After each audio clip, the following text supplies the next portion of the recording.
Chronic obstructive प्लीमोनरी disease यानी COPD. ये नाम शायद सुना हो।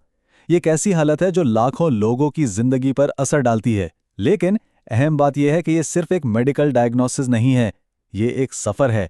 और हर सफ़र की तरह अगर रास्ता पता हो और पास में सही औजार हों तो उसे आसानी से तय किया जा सकता है। तो चलिए इस सफ़र को शुरू से समझते हैं, पहली निशानियों से लेकर रोज़मर्रा की जिंदगी को बेहतर तरीके से गुजारने तक। अच्छा, तो हमारा सफ़र 4 हिस्सों में होगा। पहले हम समझेंगे कि सीओपीडी आखिर है क्या चीज़। फिर देखेंगे कि उसकी पहचान और तशखीस कैसे होती है। उसके बाद हम उन तरीकों पर बात करेंगे जो उसे मैनेज करने में मदद देते हैं, एक तरह की टूल किट। और आखिर में हम ये भी जानेंगे कि जब कभी अलामात बिगड़ें तो उस सूरत हाल से कैसे निपटा जाए। तो चलिए शुरू करते हैं पहले हिस्से से। देखें, किसी भी चीज़ को समझने का सबसे अच्छा तरीका यही होता है कि उसके नाम को ही देख लिया जाए। तो आखिर इन 4 हरफों COPD का मतलब क्या है? इस नाम का हर लफ्ज़ असल में इस बीमारी की कहानी बताता है। क्रॉनिक, इसका मतलब है कि ये कोई आम खांसी जुकाम नहीं, ये एक लंबे अरसे तक रहने वाली हालत है। फिर आता है ऑब्स्ट्रक्टिव, इसका मतलब है रुकावट, हवा की नालियां तंग हो जाती हैं। फिर आता है पल्मोनरी, ये लफ्ज़ सीधा फेफड़ों यानी लंग्स से जुड़ा है। और आखिर में डिजीज़, जो बताता है कि ये एक मेडिकल कंडीशन है। तो देखा, नाम में ही पूरी कहानी छुपी है। अच्छा, एक और दिलचस्प बात। अक्सर लोग सीओपीडी को एक ही बीमारी समझते हैं, जबकि ये असल में एक अम्ब्रेला टर्म है। मतलब इस छतरी के नीचे 2 बड़ी कंडीशंस आती हैं। एक है क्रॉनिक ब्रोंकाइटिस, इसमें हवा की नालियों में हमेशा सूजिश रहती है। और दूसरी है एम्फेसीमा, इसमें फेफड़ों के अंदर जो छोटी छोटी हवा की थैलियां हैं वो टूट जाती हैं। दोनों के काम करने का तरीका थोड़ा अलग है, लेकिन नतीजा एक ही निकलता है। सांस को ठीक से बाहर निकालना मुश्किल हो जाता है। जरा इसे इस तरह सोचिए, एक सेहतमंद फेफड़ा एक लचकदार स्प्रिंग की तरह होता है। उसकी लचक हवा की नालियों को खुला रखती है। लेकिन सीओपीडी में क्या होता है? एक तो ये स्प्रिंग यानी फेफड़ों का टिश्यू कमजोर हो जाता है, दूसरा नालियों के अंदर सोजिश आ जाती है, और तीसरा बलगम भी रास्ता रोक सकता है। जब ये तीनों चीजें एक साथ होती हैं तो हवा का आना जाना, खास तौर पर बाहर जाना, बहुत मुश्किल हो जाता है। तो सवाल यह है कि आखिर ये सब होता क्यों है? देखें, सबसे बड़ी और आम वजह है सिगरेट का धुआं। ये फेफड़ों को आहिस्ता आहिस्ता मगर मुसलसल नुकसान पहुंचाता है। लेकिन बात सिर्फ सिगरेट तक महदूद नहीं। हवा की आलूदगी, काम की जगह पर धूल मिट्टी और केमिकल्स, ये भी इसकी वजह बन सकते हैं। और हाँ, कुछ केसेस में एक नादिर किस्म की जिन्याती बीमारी भी इसका सबब हो सकती है। और जाहिर है, 35 साल से ज्यादा उम्र और बचपन में सीने की तकलीफों की हिस्ट्री रिस्क को और बढ़ा देती है। चलें अब अगले हिस्से की तरफ बढ़ते हैं। अब हम ये तो समझ गए कि सीओपीडी क्या है और क्यों होती है। अब देखते हैं कि इसकी अलामात क्या हैं और डॉक्टर्स इसकी तशखीस तक कैसे पहुंचते हैं। सीओपीडी की अलामात ये बड़ी आहिस्तगी से शुरू होती हैं। इतनी आहिस्ता कि अक्सर लोग इसे बढ़ती उम्र का हिस्सा समझकर नज़रअंदाज कर देते हैं। शायद पहले सिर्फ सीढ़ियां चढ़ते हुए सांस फूले, फिर रोज़मर्रा के छोटे मोटे काम करते हुए भी।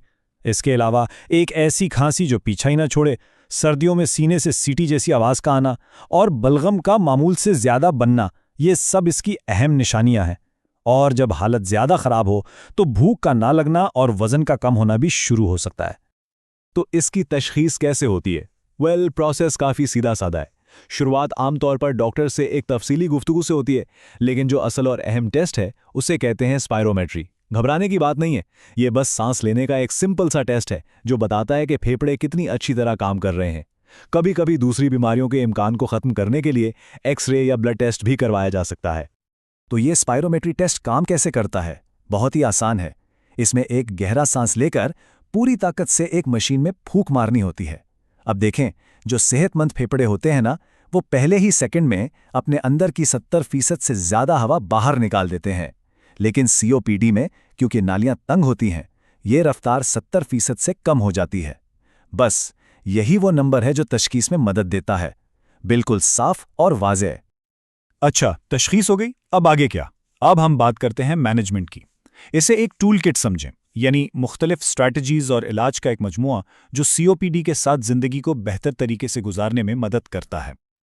ये टूल किट असल में कई चीज़ों पर मुश्तमिल है। सबसे पहली और सबसे अहम चीज़ स्मोकिंग छोड़ने में मदद।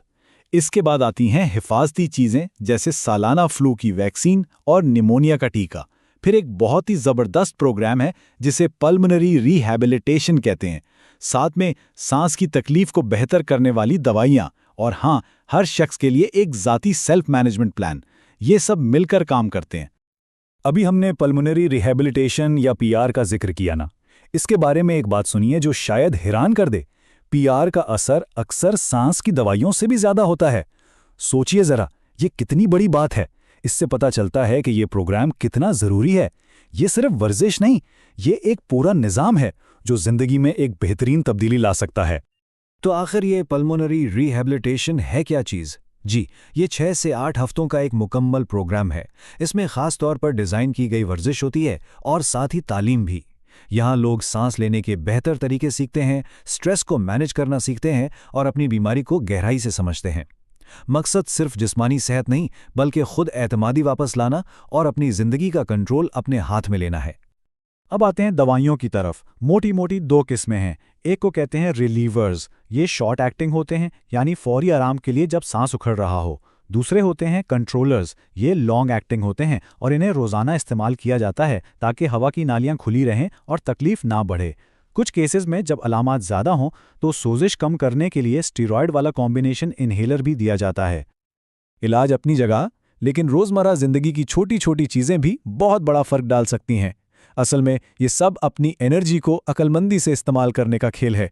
जैसे नहाने के बाद तौलिए से रगड़ने के बजाय टॉवलिंग रोब पहन लेना, सांस फूले तो चेहरे पर हाथ वाले पंखे से हवा ले लेना, रोज़ इस्तेमाल की चीज़ों को ऐसी जगह रखना जहां हाथ आसानी से पहुंच जाए।